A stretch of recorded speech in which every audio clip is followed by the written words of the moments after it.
제3장. 그런즉 유대인의 나음이 무엇이며 할례 유익이 무엇이냐? 범사에 많으니 우선은 그들이 하나님의 말씀을 맡았음이니라. 어떤 자들이 믿지 아니하였으면 어찌하리요? 그 믿지 아니함이 하나님의 미쁘심을 패하겠느냐? 그럴 수 없느니라. 사람은 다 거짓되되 오직 하나님은 참되시다 할지어다. 기록된 바 주께서 주의 말씀에 의롭다 함을 얻으시고 판단받으실 때 이기리 하심이라 함과 같으니라.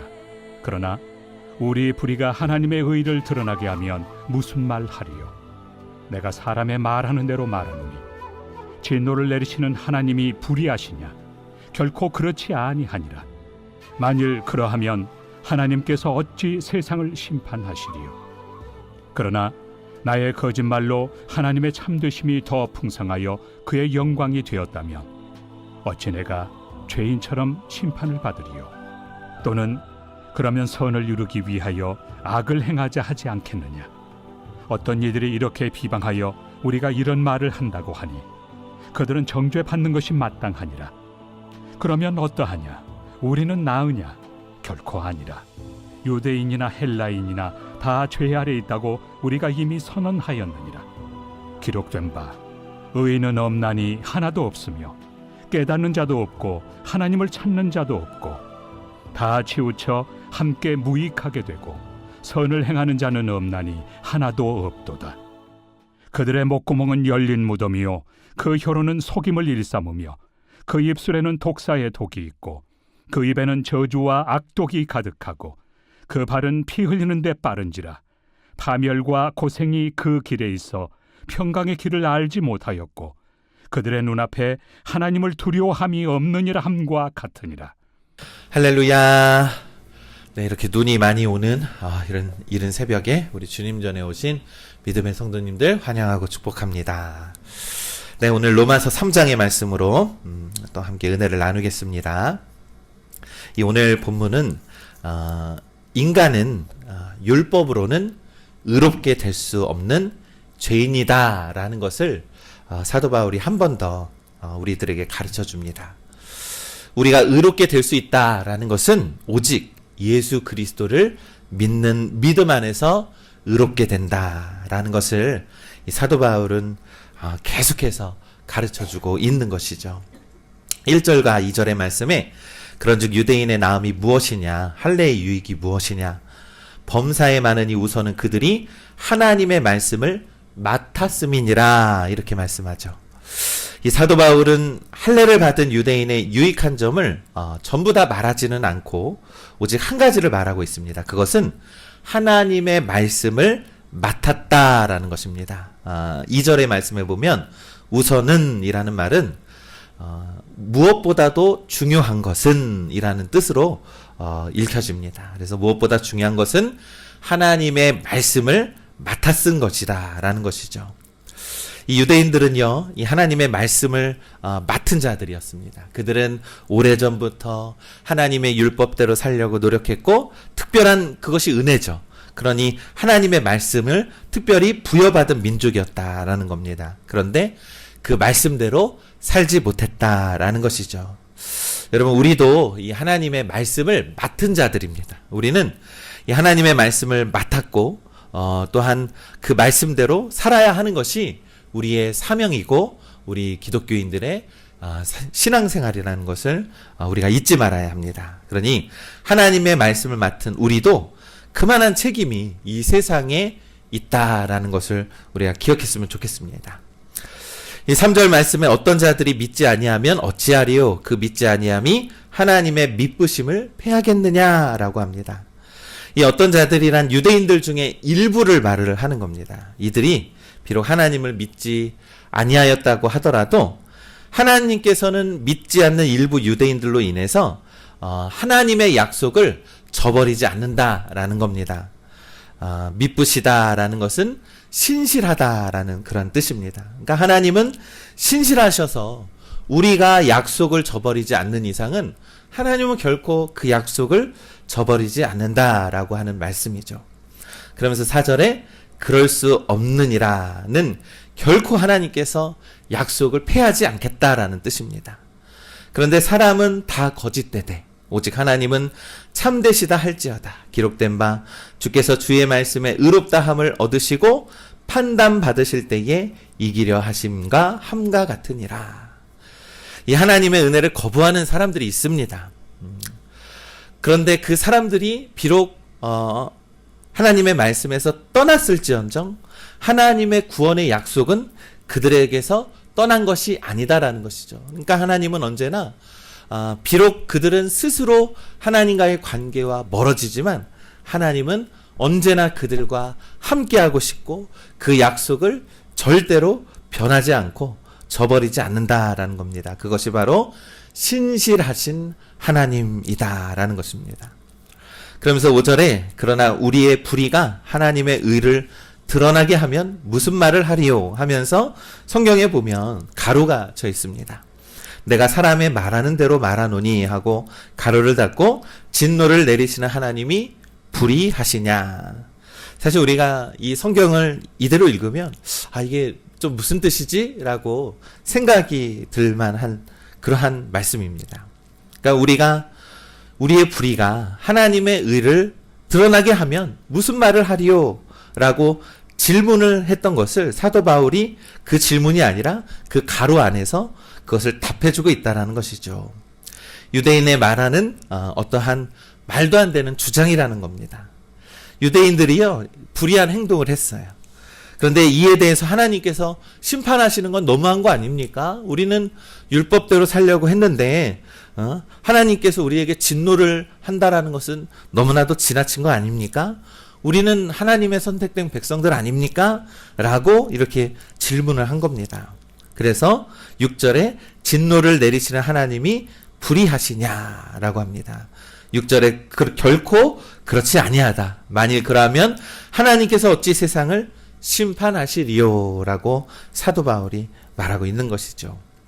사도 바울이 반문합니다. 사람이 불의를 행할수록 하나님의 의로우심은 더 드러나게 된다. 그러니 의로우신 하나님께 불의를 그냥 두지 않으신다. 하나님은 반드시 그 불의를 결코 내버려 두지 않으신다라는 겁니다. 그런데 7절에 이렇게 말합니다. 그러나 나의 거짓말로 하나님이 참되심이 더 풍성하여 그의 영광이 되었다 하면 어찌 내가 죄인처럼 심판을 받으리요? 유대인들이 하는 말입니다. 유대인들이요, 우리가 거짓말을 해서, 하나님을, 더 영광스럽게 하면 그거 좋은 일 아닙니까? 라고 하는 뜻입니다. 그러니까 만약에 누군가 도둑질을 해서 하나님께 헌금을 했다라고 하면 하나님 기쁘신 거 아닙니까? 라고 하는 그러한 논리의 주장이라는 것이죠. 거짓을 함으로써 하나님께 영광을 돌린다라는 말은 사실 정상적인 말이 아니라는 겁니다. 하나님이 좋아하시지 않는다라는 것입니다. 하나님은요 우리들의 생각과 마음과 동기까지도 살피시고 있기 때문이죠. 하나님은 결과를 좋아하는 것이 아닙니다. 하나님은 우리의 중심을 보시고 그들의 마음의 동기까지도 바라보고 계신다라는 겁니다. 그러면서 8절에 그러면 선을 이루기 위하여 악을 행하자 하지 않겠느냐라고 말하는 것이죠.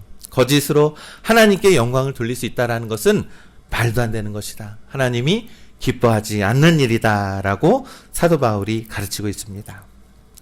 그러면서 어떤 이들이 이렇게 비방하여 우리가 이런 말을 한다고 하니 그들은 정죄받는 것이 마땅하니라 라고 사도 바울이 말을 하는데요. 오히려 이런 말을 당신들이 한 것이 아닙니까? 라고 거짓말로 소문을 내고 있다라는 거예요. 그러니까 유대인들이 사도 바울 일행이 나쁜 짓을 하더라도 하나님을 우리 기쁘게 해야 됩니다. 라고 하는 그러한 주장으로 사람들이 거짓 증거를 하고 있었다라는 것입니다. 그래서 사도 바울은 그 거짓말에 대해서 정죄받는 것이 마땅하다라고 경고하고 있는 것이죠. 여러분 오늘날 이 세상이 너무나도 거짓이 가득한 것 같습니다. 거짓말도 눈 하나 깜짝하지 않고 하는 그러한 세상입니다. 그러나 하나님은 그 마음의 중심, 의도, 동기까지 꿰뚫어 보고 계신다라는 사실을 우리가 잊지 말아야 합니다. 그러면서 10절은 말씀합니다. 기록된 바 의인은 없나니 하나도 없으며 라고 합니다. 사도 바울이 왜 이 세상에 의인이 하나도 없다라고 말하겠습니까? 그것은요, 이 세상에 율법의 행위로는 의롭다 할 수가 없다. 율법의 행위로는 의를 가질 수 없다. 오직 예수 그리스도를 믿음으로 말미암아 의를 얻을 수 있다라는 것을 가르치기 위해서입니다. 그러면서 우리가 로마서 1장 17절에도 언급했듯이 예수님을 믿음으로 오직 의인이 될 수 있으며 예수님으로 의해서 의인이 된 사람만이 멸망을 받지 않고 구원을 얻으리라 라고 말씀하고 있습니다. 그러면서 타락한 사람들의 모습을 나타내죠. 깨닫는 자도 없고 하나님을 찾는 자도 없다. 하나님이 누구인지 관심을 갖는 자들도 없다라는 겁니다. 다 치우쳐 함께 무익하게 되고 선을 행하는 자는 하나도 없도다. 하나님을 찾지도 않고 제 앞에서 뻔뻔한 사람들이 늘어난다라는 겁니다. 그들의 목구멍은 열린 무덤이요 그 혀로는 속임을 일삼으며 그 입술에는 독사의 독이 있고 그 입에는 저주와 악독이 가득하다. 여러분 보셨죠? 이 세상 사람들은요 입에서요 아주 욕설이 난무하고 늘 험한 말들이 많이 나옵니다. 그것은 결코 하나님께서 원하시는 것이 아니라 타락한 인간의 모습이 바로 그와 같다라는 것입니다. 15절은 말씀합니다. 그 발은 피 흘리는 데 빠른지라 파멸과 고생이 그 길에 있어 평강의 길을 알지 못하였고, 피 흘리는 데 빠른지라, 그러니까 사람을 죽이는 일에 앞장서는 일을 한다. 이 세상을 파멸하는 일에 앞장서는 일을 한다. 그들은 평화와 평강의 길을 알지 못한다라고 이렇게 말씀하고 있습니다. 그러면서 마지막 18절에 그들의 눈앞에 하나님을 두려워함이 없느니라. 그런 사람들은 어떤 사람들입니까? 하나님이 두렵지 않은 사람들입니다. 하나님이 두려우면 어떻게 그러한 일들을 할 수 있겠습니까? 그러니 사도 바울이 말하는 겁니다. 여러분들이 가지고 있는 그러한 율법으로는 결코 그러한 의로움을 얻을 수 없습니다. 오직 예수 그리스도를 믿는 믿음 안에서 우리가 의로움을 얻을 수 있습니다. 라고 말씀하고 있는 겁니다. 우리 사랑하는 우리 믿음의 성도 여러분, 우리는요 이 세상에 많은 것들을 분별하며 살아야 합니다. 이 세상이 너무나도 질서가 무너져 있기 때문이죠. 그러나 그 기준을 예수 그리스도로 삼으십시오. 우리의 삶은요 언제나 쉽습니다. 나의 선택이 예수님을 기쁘게 하는 것인가? 나의 이 생각과 마음이 예수님을 기쁘게 하는 것인가? 이것을 기준으로 삼는다면 그러한 믿음의 삶을 살아가게 될 줄을 믿습니다. 여러분 오늘 이 로마서는 계속해서 사도 바울의 믿음의 가르침이 있습니다. 이 로마 교인들이 당시 살았던 시대는 이 로마 교인들이 가장 박해가 심했잖아요. 그런데 이 사도 바울의 이 로마서를 통해서 그들은 믿음을 붙잡았습니다. 그러니 이 로마서 안에는 그런 믿음의 능력이 있는 줄 우리는 믿습니다. 그래서 우리 더욱더 우리 하나님의 말씀을 더욱더 깨닫고 또한 하나님의 말씀을 더욱더 순종하면서 살아가는 우리 팔복영광교회 믿음의 성도님들 되시기를 우리 주님의 이름으로 간절히 축원합니다.